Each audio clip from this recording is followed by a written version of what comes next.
প্রত্যেককে mock care for জবে স্বাগত। আজকে হিস্ট্রি মক টেস্ট 14 নিয়ে আলোচনা করছি। আজকের পর্বে মোট 20টি প্রশ্ন আছে, 20 নম্বরের পরীক্ষা এবং সময় হচ্ছে 10 মিনিট। পর্বটি শুরু করার আগে একটি কথা অবশ্যই বলে রাখি, আমাদের এই মক টেস্টগুলিতে যেসব প্রশ্নগুলি নির্বাচন করা হয়েছে সেগুলি বিভিন্ন চাকরি পরীক্ষাতে একাধিকবার এসেছে, তাই তোমরা একটুও স্কিপ না করে অবশ্যই মনোযোগ সহকারে শেষ পর্যন্ত পর্বটি দেখবে এবং শেষে কমেন্ট করে জানাবে যে তোমাদের স্কোর কত হচ্ছে। ঠিক আছে, তাহলে আজকের পর্বটি শুরু করা যাক। আজকের পর্বের প্রথম প্রশ্ন কি আছে দেখা যাক। প্রশ্ন 1, ক্লাইভের বাংলার দেওয়ানি প্রাপ্তি ঘটেছিল? অপশান এ 1757 খ্রিস্টাব্দে, অপশান বি 1765 খ্রিস্টাব্দে, অপশান সি 1772 খ্রিস্টাব্দে, নাকি অপশান ডি 1784 খ্রিস্টাব্দে। তাহলে খুবই সহজ প্রশ্ন এটি। কোনটি সঠিক উত্তর হবে? সঠিক উত্তরটি হয়ে যাচ্ছে ইংরেজরা বাংলার দেওয়ানি লাভ করেছিল অপশান বি 1765 খ্রিস্টাব্দে। ঠিক আছে। প্রশ্ন 2, খুতবা কি?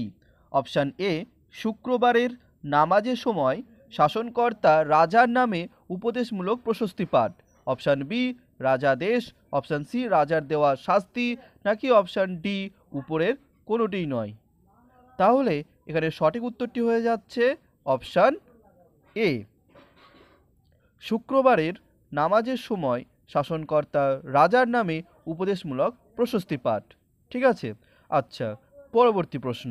প্রশ্ন 3, নিম্নোক্ত ব্যক্তিগণের মধ্যে কে ভারতের কিছু অংশ দখল করে তার পূর্বপুরুষদের নামে সাম্রাজ্যের ভিত্তি স্থাপন করেছিলেন? Option A Humayun, option B Sher Shah, নাকি অপশান সি বাবর, নাকি অপশান ডি এদের কেউই নয়।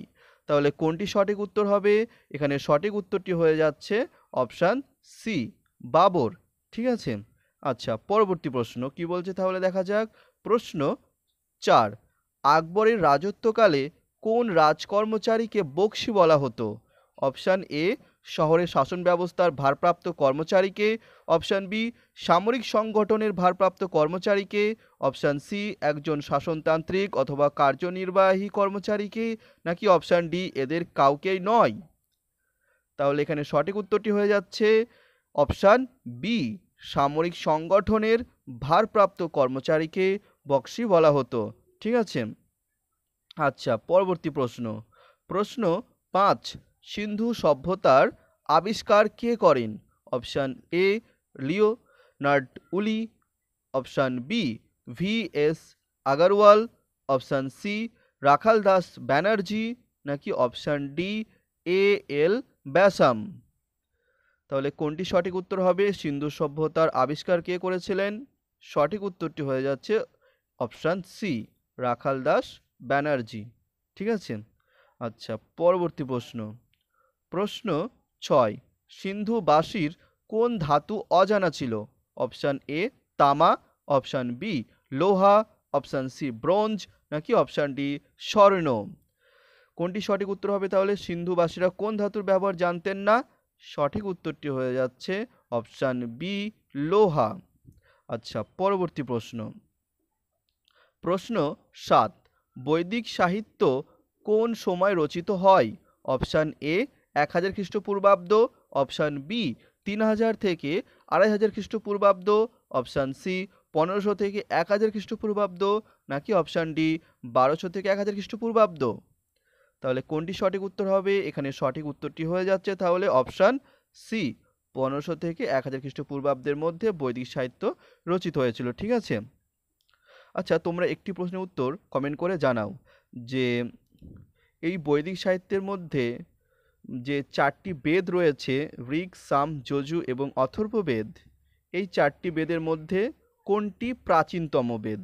ঠিক আছে। এই প্রশ্নের উত্তর তোমরা অবশ্যই কমেন্ট করে জানাও। আচ্ছা, তোমরা যারা আমাদের Telegram channel mock care for জবে এখনও যুক্ত হওনি তারা অবশ্যই সেখানে যুক্ত হয়ে যাও, কারণ এখানে রাজ্য ও কেন্দ্র সরকারের বিভিন্ন চাকরি পরীক্ষার গুরুত্বপূর্ণ মক টেস্ট আমরা পোস্ট করে থাকি। ঠিক আছে।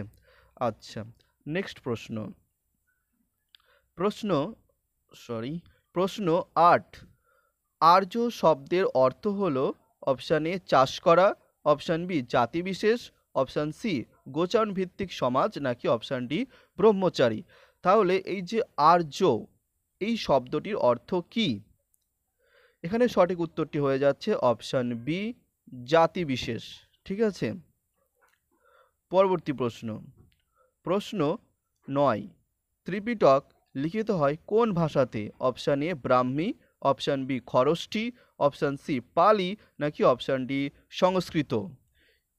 তো তাহলে কোনটি সঠিক উত্তর হবে? এখানে সঠিক উত্তরটি হয়ে যাচ্ছে অপশান সি পালি। আচ্ছা, তোমরা লক্ষ্য করে দেখবে যে আগের মক টেস্টগুলিতেও বিভিন্ন প্রশ্ন একাধিকবার রিপিট করা হয়েছে। এর কারণ একটি, যাতে তোমরা খুব সহজেই বুঝতে পারো যে কোন প্রশ্নগুলি চাকরি পরীক্ষাতে একাধিকবার এসেছে। ঠিক আছে, তাই কখনো কখনো একটি প্রশ্ন একাধিকবার আমাদের মক টেস্টগুলিতে দেওয়া রয়েছে।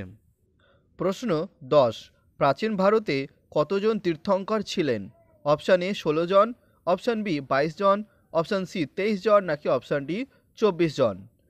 তাহলে এখানে সঠিক উত্তরটি হয়ে যাচ্ছে অপশান ডি 24 জন। ঠিক আছে, আচ্ছা নেক্সট প্রশ্ন। প্রশ্ন 11, সর্বশেষ তীর্থঙ্করের নাম কি? তোমরা অবশ্যই জানো যে জৈন ধর্মে তাহলে মোট 24 জন তীর্থঙ্কর ছিল। ঠিক আছে, এবার তাহলে সর্বশেষ তীর্থঙ্করের নাম কি? Option A Parshvanath, option B Mahavir, option C Siddhartha, নাকি অপশান ডি শিলভদ্র। তাহলে সঠিক উত্তরটি হয়ে যাচ্ছে অপশান বি মহাবীর। ঠিক আছে, মহাবীর ছিলেন 24তম তীর্থঙ্কর এবং পার্শ্বনাথ ছিলেন 23তম তীর্থঙ্কর। ঠিক আছে, আচ্ছা পরবর্তী প্রশ্ন। প্রশ্ন 12, নন্দবংশের প্রতিষ্ঠাতা কে? নন্দবংশের প্রতিষ্ঠাতা কে ছিলেন? অপশানগুলো দেখে নাও। Option A Bimbisara, option B Mahapadmananda, option C Ajatashatru, নাকি অপশান ডি ধননন্দ। তাহলে নন্দবংশের প্রতিষ্ঠাতা কে ছিলেন? তো এখানে সঠিক উত্তরটি হয়ে যাচ্ছে তাহলে অপশান বি মহাপদ্মনন্দ। ঠিক আছে, আচ্ছা পরবর্তী প্রশ্ন কি বলছে দেখা যাক। প্রশ্ন 13, প্রাচীন ভারতে কে অমিত্রঘাত উপাধি ধারণ করেছিলেন? Option A Ajatashatru, option B Chandragupta Maurya, option C Bindusara, নাকি অপশান ডি অশোক। তাহলে অমিত্রঘাত নাম উপাধিটি কে ধারণ করেছিলেন? সঠিক উত্তরটি হয়ে যাচ্ছে অপশান সি বিন্দুসার। প্রশ্ন 14, কে শকাব্দ প্রচলন করেন?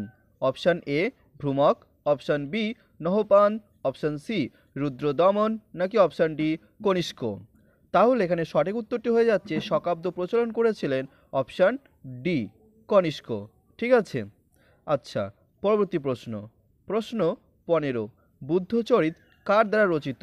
Option A Nagarjuna, option B অশ্বঘোষ, অপশান সি বসুমিত্র, নাকি option D Bishakh Dutta.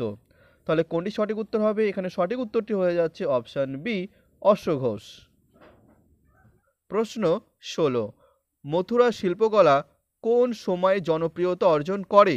Option A Shunga যুগে, অপশান বি সাতবাহন যুগে, নাকি অপশান সি শক যুগে, নাকি অপশান ডি কুষাণ যুগে। তাহলে মথুরা শিল্পকলা কোন যুগে বিকাশ লাভ করেছিল? তো এখানে সঠিক উত্তরটি হয়ে যাচ্ছে অপশান ডি কুষাণ যুগে। ঠিক আছে, আচ্ছা পরবর্তী প্রশ্ন 17, গুপ্ত সাম্রাজ্য কে প্রতিষ্ঠা করেন?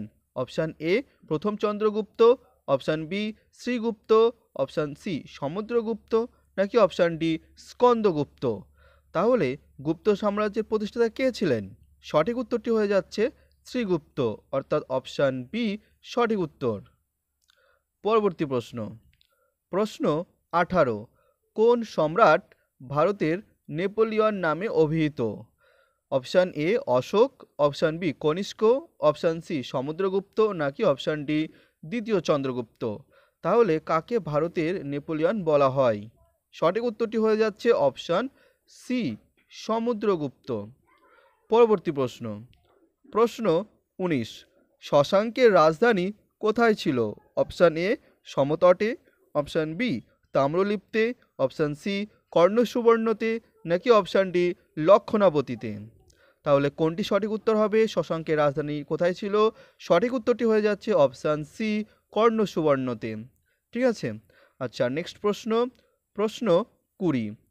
কবে ইখতিয়ার উদ্দিন মোহাম্মদ বিন বখতিয়ার খিলজি বাংলা আক্রমণ করেন?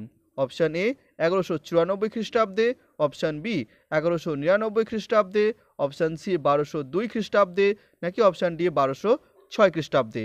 আচ্ছা, এই প্রশ্নের উত্তর তোমরা নিজেরা করবে, সঠিক উত্তরটি তোমরা অবশ্যই কমেন্ট করে জানাবে। ঠিক আছে। তাহলে সেই সঙ্গে আজকের মক টেস্টে 20টি প্রশ্ন এখানেই শেষ হচ্ছে। অবশ্যই তোমরা শেষে কমেন্ট করে জানাও যে তোমাদের স্কোর কত হচ্ছে। ঠিক আছে, এবং প্রশ্নগুলি কেমন ছিল সেটা তোমরা জানাতে পারো।